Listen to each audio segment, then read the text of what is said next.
Minasang ohayou gozaimasu. Junya to moshimasu. Yoroshiku onegai shimasu. Okay, so ang ating topic for today is about te form, kute, and de. Okay, ito po yung mga nagsisilbing end to connect a sentence. So, dewa, hajimete ikimashou. Okay, unahin natin yung verb te form na nagsisilbing end to connect a sentence for the verb. Example, I eat breakfast and go to school. Gawin nating te form yung eat, asagoha no tabete, and yung nagsisilbing end dito, yung te form minasang and go to school, gakko ni ikimasu. Okay, so ito po ay mangyayari pa lang, kaya dito tayo babase sa dulo. Kung mangyayari pa lang, so naka-mass form tayo.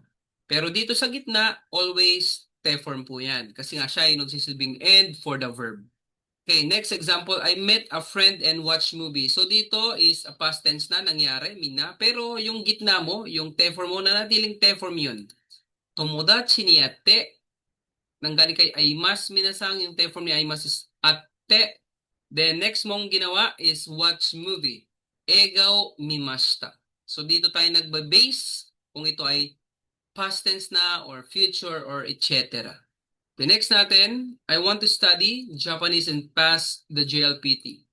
Nihongo o benkyou shite. So lagyan mong te form minasang dahil yung te form nga ang nagsisilbing end for the verb para mailagay natin yung another action pass the JLPT.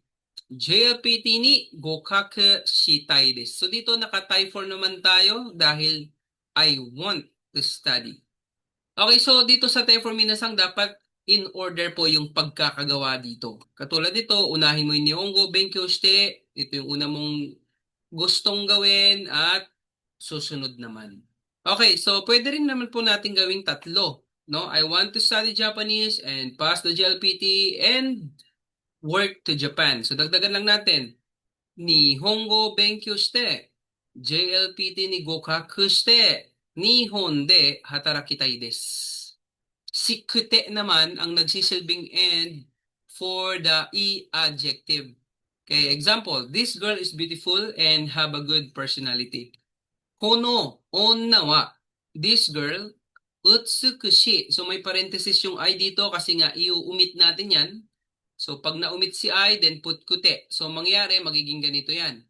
Utsukushi kute, then have a good personality. Seikaku ga ii desu.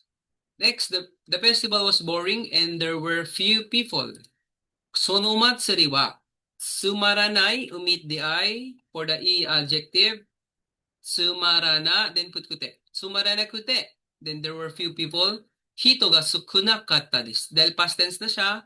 Okay, then next natin, ang de naman ang nagsisilbing end for the na adjective and the noun to connect a sentence. Example, I'm a teacher and I teach Japanese. So dito yung end is magiging de po ito. Watashi wa Nihongo no kyoshi de. Instead na des, minasang magiging de kasi nga end na siya. Nihongo shiete imasu.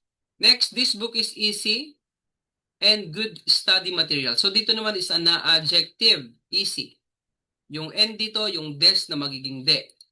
Konohon wa kantan des, instead na des, minasang magiging de. Kasi nga, end yung sinusundan natin. Si de ang nagsisilbing end kay noun and na adjective. Konohon wa kantan de i kyozai desu. Okay, next natin minasang, pagsamasamahin naman natin silang tatlo. Te, kute, de. Ang mga nagsisilbing end minasang. Sa verb si te, sa i adjective si kute, sa noun and na adjective si de.